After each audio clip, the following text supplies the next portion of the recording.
Agradezco al presidente Morales la invitación para participar en este evento conmemorativo que año con año nos hace reflexionar sobre el significado de la paz. La paz es de esos temas que a primera vista creemos conocer, pero cuando reflexionamos un poco en él, nos damos cuenta de la complejidad de su significado y la escasa comprensión sobre su trascendencia. Hace unos meses, en la inauguración de la Cumbre Mundial de Integración por la Paz, señalaba que la primera complicación que la paz nos plantea es que no solo se puede presentársenos como una realidad, sino también como un espejismo. Hay que distinguir, decía, entre una paz verdadera y una paz falsa o aparente. Llegaba incluso a afirmar que el respeto al derecho que cada nación tiene a la autodeterminación y la soberanía es vital para hacer de la paz internacional una realidad concreta. Cuando los dirigentes de una nación o de una organización internacional creen saber qué deben hacer los ciudadanos de otra nación, se rebasa esa frontera del respeto que en buena medida define lo que es una paz verdadera. Por lo general, estas acciones de intervención se realizan por razones ideológicas. Estos dirigentes internacionales creen que la forma en que ellos piensan y viven tiene un valor absoluto y que por tanto así deberían de vivir todas las personas del planeta. No se dan cuenta que esos valores, esas creencias y formas de ser y vivir solo son válidas dentro del marco histórico, social y cultural de su sociedad. No pueden ver que cuando esa ideología es impuesta en una sociedad distinta, esta se convierte en un factor de disociación, desequilibrio y conflicto social. Las familias se dividen, las instituciones se debilitan, la autoridad se cuestiona y todo esto se convierte en un proceso que tiende a una crisis que culmina con el enfrentamiento y la paralización de la sociedad. Ese es el momento ambiguo que vivimos en Guatemala. Vivimos una paz que cada vez es menos verdadera, que cada vez es una paz aparente. Y esta es la idea en la que insisto hoy, día de conmemoración, pero también de reflexión y autocrítica. Debemos ser vigilantes no solo en el momento de que la paz se pierde, sino sobre todo en tiempos de paz, porque el germen del conflicto social, la semilla del enfrentamiento, crece precisamente en el seno de la paz. Y esa paz, mal entendida como tolerancia y pluralidad, es la falsa paz que da paso al enfrentamiento íntimo de los pueblos. Pensemos, por ejemplo, en el contexto que se vivió en el año 1996, cuando se firmó la paz. Era un momento en el que los dirigentes de oposición pertenecían a la vieja guardia del marxismo de la Guerra Fría, una generación que llegó a su final con la desaparición del bloque soviético y en América Latina con la reducción de la Revolución Cubana a un mero símbolo nostálgico de una lucha perdida. Hoy el contexto es diferente. La dirigencia ya no ordena grupos irregulares en las montañas, sino administra organizaciones no gubernamentales. Hoy no pretenden cambiar el sistema, pretenden administrar los recursos que les llega desde el exterior. Ya no les interesa el asalto al poder por las armas, sino por la cooptación y manipulación política del sistema judicial. Su enemigo aparente no es la avaricia de quienes poseen los medios de producción, sino lo buscan en quienes no pensamos como ellos y nos resistimos a desconocer y abandonar nuestras costumbres y tradiciones. Esta nueva dirigencia es la que en los años de la Guerra Fría y la firma de la paz estuvo siempre desplazada la misma que en la actualidad ha tomado la ejecución de la cooperación internacional y ha creado una estrategia de enfrentamiento para llegar al poder. Y digo enfrentamiento porque ¿cómo se pierde la paz?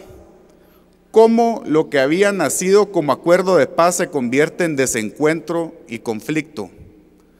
La paz no se construye sobre sentimientos de revancha, porque ¿qué viene después de que ha sido consumado el odio y la venganza? No viene más que la autodestrucción, la pérdida de la identidad y de todo rumbo histórico.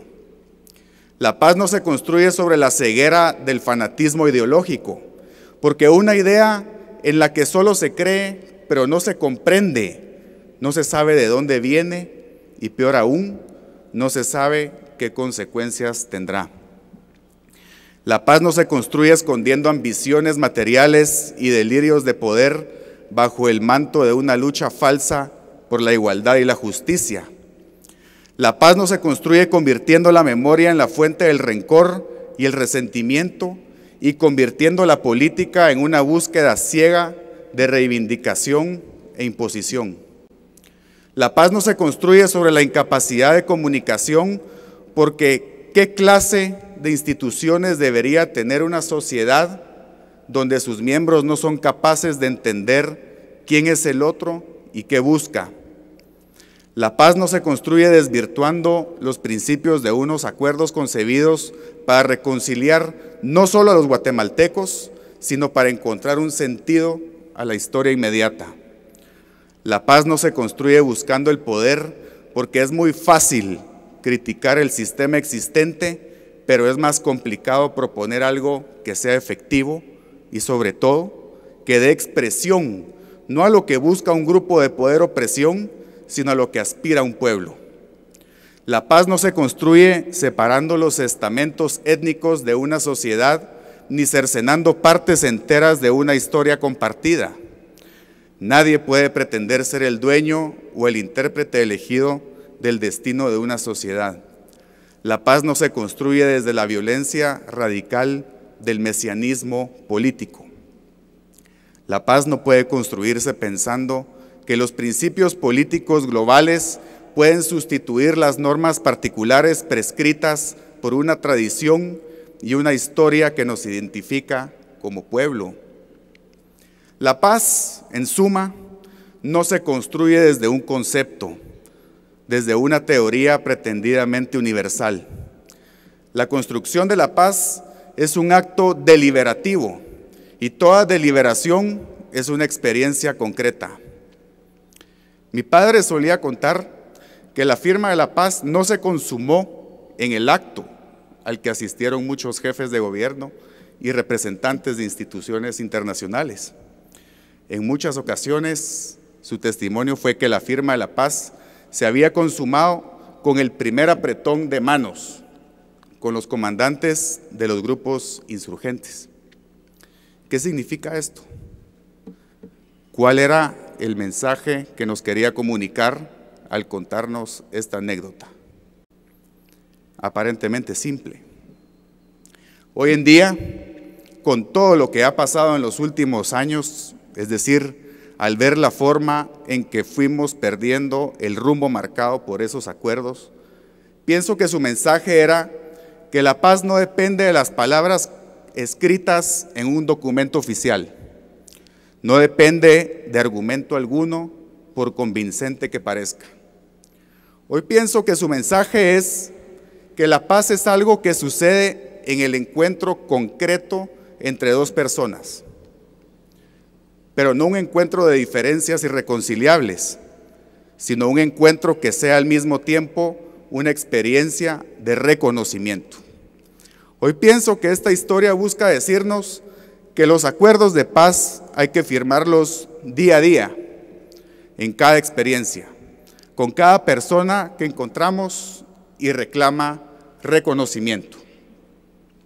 La paz se construye con esa mano que se une a otra, y en ese acto se convierten en una única fuerza que busca un objetivo compartido. La paz no se construye exportando e imponiendo un concepto generalizado. Se construye con miles, millones de actos diarios de reconocimiento, con millones de apretones de manos entre personas inmersos en situaciones concretas. No puede haber una definición única de paz que va a derramarse sobre las diferencias concretas que las personas viven día a día. Esa es la razón por la que los enemigos de la paz buscan destruir a cualquier precio la identidad de un pueblo. Buscan destruir sus costumbres, sus tradiciones, los valores que a lo largo de la historia han procurado el reconocimiento mutuo. Hay muchas formas de defender la paz. Cada familia, cada pueblo tiene una manera de superar sus diferencias. Y la historia de superación de esas diferencias va generando una tradición.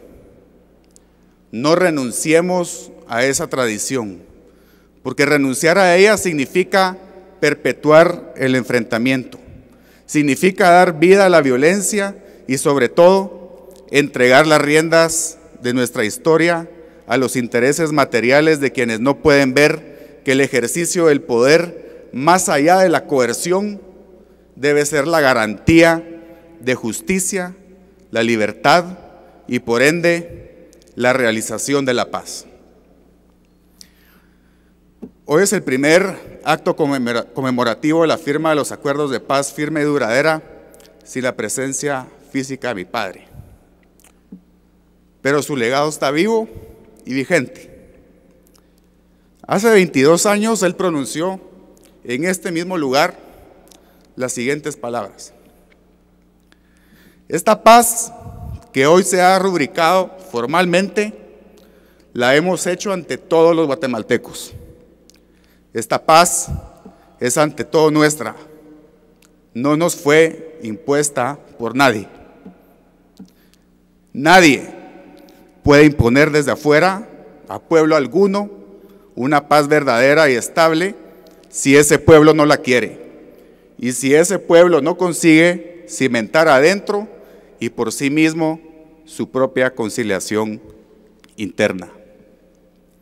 Sirvan estas palabras para demandar que se nos respete como un país libre, como pueblo soberano y único responsable de su destino. Y así como la paz se firmó por decisión de los guatemaltecos, somos los guatemaltecos sin injerencia alguna los que forjamos y tomamos nuestras propias decisiones. Muchas gracias. Presidencia del Congreso de la República.